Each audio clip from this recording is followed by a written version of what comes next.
नमस्कार दोस्तों, स्वागत है आपका एक बार फिर से आपका अपने YouTube channel meditation and astrology में। आज हम बात करेंगे मेष राशि की, जिसमें हम मेष राशि के बारे में सारी जानकारी आपको बताएंगे, जिसमें आर्थिक, स्वास्थ्य, प्रेम और वैवाहिक जीवन, पारिवारिक जीवन और उसके कुछ उपाय जो कि दिसंबर माह में आपके साथ घटने वाली घटनाओं के बारे में चर्चा करेंगे। आगे बढ़ने से पहले चैनल को सब्सक्राइब कर लें और कमेंट बॉक्स में जय माता दी लिखना बिल्कुल भी ना भूलें। दोस्तों, बात करते हैं मेष राशि के जातकों के लिए दिसंबर 2022 का महीना उतार चढ़ाव से भरा रहने वाला है। आपके जीवन में कुछ बड़े बदलाव इस महीने के अंतिम दिनों में भी आ सकते हैं, क्योंकि ग्रह एकदम से चाल बदलेंगे, जिसका असर आपके जीवन पर पड़ेगा। महीने की शुरुआत में सूर्यदेव शुक्र और बुध के साथ आपके अष्टम भाव में रहेंगे, जिससे आपका स्वास्थ्य प्रभावित होगा। लेकिन महीने के मध्य में सूर्यदेव नवम भाव में आ जाएंगे और उनसे पूर्व की बुध और शुक्र की राशि परिवर्तन करने के नवम भाव में प्रवेश कर जाएंगे, जिसकी वजह से इस महीने आपका नवम भाव ज्यादा सक्रिय रहेगा और आपको भाग्य का सहारा मिलेगा। इसके परिणाम स्वरूप आपके कार्यों में सफलता मिलने के योग बनेंगे। दिसंबर का यह महीना आपके जीवन के लिए कैसा रहेगा और पारिवारिक, करियर, स्वास्थ्य, प्रेम आदि क्षेत्र में आप कैसे सफलता प्राप्त होंगे, ये आगे चलकर हम आपको बताएंगे। और कुछ उपाय जो आपको करने चाहिए दिसंबर माह में, वो भी हम उसके बारे में भी चर्चा करेंगे। बात करते हैं आपके कार्य क्षेत्र की। कार्य के दृष्टिकोण से यह महीना अनुकूल रहेगा। दशम भाव में शनि महाराज आपकी राशि में विराजमान होंगे। इसके परिणाम स्वरूप कार्य क्षेत्र में आपकी स्थिति मजबूत होगी। आप अपने काम के लिए जाने जाएंगे और आप अपने कार्य क्षेत्र में खूब मेहनत करेंगे। इससे आपको अनुकूल फल की प्राप्ति होगी और आपका दायित्व भी बढ़ेगा। आपको ज्यादा काम का भी मिल सकता है, लेकिन उसे घबराने की आवश्यकता नहीं है।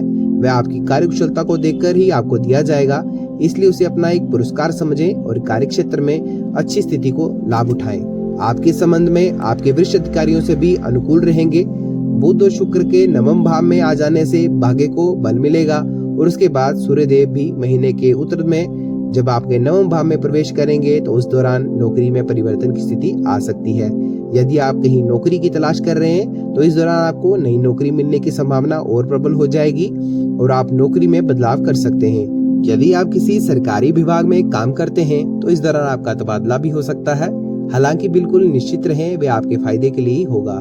यदि आप व्यापार करते हैं, तो आपके लिए महीने की शुरुआत कुछ कमजोर रहेगी। सप्तम भाव में केतु की उपस्थिति आपके व्यापार में कुछ उतार चढ़ाव की स्थिति लेकर आएगी और सप्तम भाव के स्वामी शुक्र के अष्टम भाव में होने से आपको अपने व्यावसायिक साझेदारी से थोड़ा सतर्क रहना होगा, क्योंकि उस दौरान वे चुपचाप तरीके से कुछ गड़बड़ करने की कोशिश कर सकते हैं। आपकी सतर्कता ही आपको बचाव प्रदान करेगी। शुक्र के 5 दिसंबर को आपके नवम भाव में जाने से व्यापार में लगी हुई बंदिशें दूर होने से आपकी लंबी यात्राएं होंगी, जो आपके व्यापार में वृद्धि का साबित होंगी। आप अपने व्यापार के लिए अच्छी स्थिति का माहौल बनाने में कामयाब रहेंगे, जिसकी बदौलत आपका व्यापार उन्नति के मार्ग पर आगे बढ़ेगा। बात करते हैं अब आर्थिक दृष्टिकोण से। यह महीना शुरुआती कमजोर रहेगा। आपको बहुत संभल कर रहना होगा, क्योंकि इस दौरान आपके द्वारा किए गए खर्च आपकी आर्थिक स्थिति की कमर भी तोड़ सकते हैं। आपको एक अच्छा बजट प्लान करके चलना होगा, ताकि किसी भी तरह की आर्थिक चुनौती का सामना न करना पड़े। महीने का पहला सप्ताह ज्यादा परेशानीजनक हो सकता है, उसके बाद धीरे धीरे सुधार होना शुरू हो जाएगा।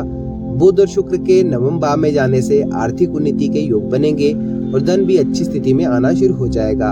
और इसके बाद जब 16 दिसंबर को सूर्यदेव आपके भाग्य स्थान में प्रवेश करेंगे, उसके बाद से आपकी चुनौतियां कम होगी। सरकारी क्षेत्र से भी लाभ के अवसर मिलेंगे तथा आर्थिक रूप से स्थिति मजबूत होगी। व्यर्थ के खर्चों में कमी आएगी, जिससे कि आप अच्छे से अपने धन को संभाल पाएंगे। पूजा पाठ और शुभ कार्यों में भी खर्च होगा, जो आपको खुशी प्रदान करेगा। यदि धन को लेकर परिवार में कोई समस्या चली आ रही है, तो वह भी इस महीने पूरी हो जाएगी। दोस्तों, बात करते हैं अब आपके स्वास्थ्य की। स्वास्थ्य के दृष्टिकोण से यह महीना ज्यादा अनुकूल नहीं कहा जा सकता है, क्योंकि आपकी राशि से अष्टम भाव में बुध, शुक्र और सूर्य की उपस्थिति तथा कुंडली के दूसरे भाव में मंगल वक्री अवस्था में होने से, राशि में राहु और सप्तम भाव में केतु स्थित होने तथा बृहस्पति के द्वादश भाव में स्थित होने की वजह से स्वास्थ्य में गिरावट आ सकती है और आपको शारीरिक समस्या का सामना करना पड़ सकता है। दोस्तों, आपको अपने भोजन और भोजन की आदतों पर खास तौर से ध्यान देने की आवश्यकता पड़ेगी, नहीं तो आप बीमार हो सकते हैं। अपने पेट का खास ख्याल रखें और कुछ भी ऐसा ना खाएं जिसकी वजह से पेट संबंधित समस्याएं सामने आए। प्रतिदिन सुबह की सैर और जॉगिंग करने पर जाएं, जिससे स्वयं को तंदुरुस्त रख पाएं। बात करते हैं अब प्रेम और प्रेम विवाह की। प्रेम संबंधित मामलों के लिए महीने की शुरुआत तो अच्छी रहेगी और इस दौरान आप अपने प्रियतम के काफी निकट जा पाएंगे। आपके बीच अंतरंग संबंधों की बढ़ोतरी हो सकती है, लेकिन एक बात का ध्यान रखें, इन्हीं संबंधों की वजह से आपको मान हानि का सामना भी करना पड़ सकता है। इसलिए बेहद संभल कर रहें और सतर्क रहें तथा मर्यादा का पालन करें। ऐसा भी हो सकता है कि आपने अपने प्रेमी साथी से कुछ छुपाया हो, तो इस समय वो सामने आ जाए और आपके रिश्ते में तनाव बढ़ जाए। इसलिए आपको बहुत ध्यान रखना होगा। पहला सप्ताह थोड़ा कमजोर रहेगा, उसके बाद स्थितियां पूरी तरह से आपके प्रेम संबंध को मजबूत बनाने में और कार्य करने में आपका काम करेंगी। आप अपने प्रियतम के साथ किसी लंबी यात्रा पर घूमने भी जा सकते हैं। यदि आप विवाहित हैं तो सप्तम भाव में केतु की उपस्थिति दाम्पत्य जीवन में तनाव बढ़ाने का कार्य कर सकती है। आपको अपने जीवन साथी पर किसी बात को लेकर कोई शक हो सकता है या फिर उसके व्यवहार में समझने में असफल हो सकते हैं, जिसके परिणाम स्वरूप आप दोनों के बीच दूरियां बढ़ने और तनाव बढ़ने की संभावना हो सकती है। महीने की शुरुआत में आपके ससुराल पक्ष से भी आपकी कुछ कहासुनी हो सकती है, लेकिन महीने के आधे में अनुकूल रहेगा और आपके ससुराल वालों से भी आपके संबंध अच्छे हो जाएंगे। जीवन साथी को साथ लेकर कहीं घूमने जाने की योजना बना सकते हैं, जिससे आपके बीच में तनाव की कमी आएगी। इस दौरान आपको अपनी संतान से संबंधित अच्छी सूचना मिल सकती है। बात करते हैं दोस्तों आपके पारिवारिक जीवन की। यदि आपके पारिवारिक जीवन पर दृष्टि डाली जाए तो दूसरे भाव में मंगल की वक्री अवस्था पारिवारिक जीवन में और भी आपके कुटुंब में तनाव बढ़ा सकती है। आपके मुख से भी कुछ ऐसे शब्द निकल सकते हैं जो कि किसी भी हृदय को भेदने के लिए पर्याप्त होंगे। इसलिए आपको बहुत संभल कर रहना होगा कि आपकी जरा सी भी गलती आपके परिवार के पूरे माहौल को बिगाड़ कर रख सकती है।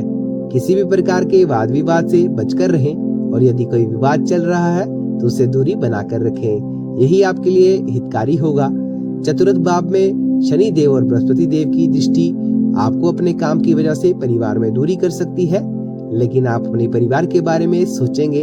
घर में किसी शुभ कार्य के लिए खर्च भी होंगे, जिसकी वजह से घरेलू खर्च करना आपके लिए बहुत अच्छा कर देगा। परिवार के वृद्ध सदस्यों में स्वास्थ्य का ध्यान रखना होगा। आपके भाई बहनों से महीने की शुरुआत में आपकी तकलीफियां बढ़ सकती हैं, लेकिन जैसे ही बुध देव आपके नवम भाव में प्रवेश करेंगे, इन समस्याओं में कमी आएगी और भाई बहनों से प्रेम बढ़ेगा। सूर्य का महीने के आधे में आपके नवम भाव में प्रवेश करने से पिता के स्वास्थ्य में गिरावट आ सकती है। ये दोस्तों उनकी देखभाल करना बहुत जरूरी है और आवश्यक होने पर उनका ट्रीटमेंट भी जरूर करवाएं। बात करते हैं अब कुछ उपायों की। मंगलवार के दिन हनुमान चालीसा का पाठ अवश्य करें। बुधवार की संध्या के समय एक कटोरी काले तिल भरकर किसी मंदिर में दान करें। शनिवार के दिन चींटियों को आटा डालें और मछलियों को चारा डालें। मंगलवार के दिन हनुमान जी को 4 केले अर्पित करें। आशा करता हूँ दोस्तों आपका समय, आपका यह महीना बहुत शुभ रहेगा। माता रानी आप पर कृपा बनाए रखें, स्वस्थ रहें, खुश रहें, सुरक्षित रहें, हम यही आशा करते हैं। चाहते अगर वीडियो अच्छी लगी हो तो एक बार वीडियो को लाइक, चैनल को सब्सक्राइब और कमेंट बॉक्स में जय माता दी लिखना बिल्कुल भी ना भूलें। दोस्तों जय माता दी।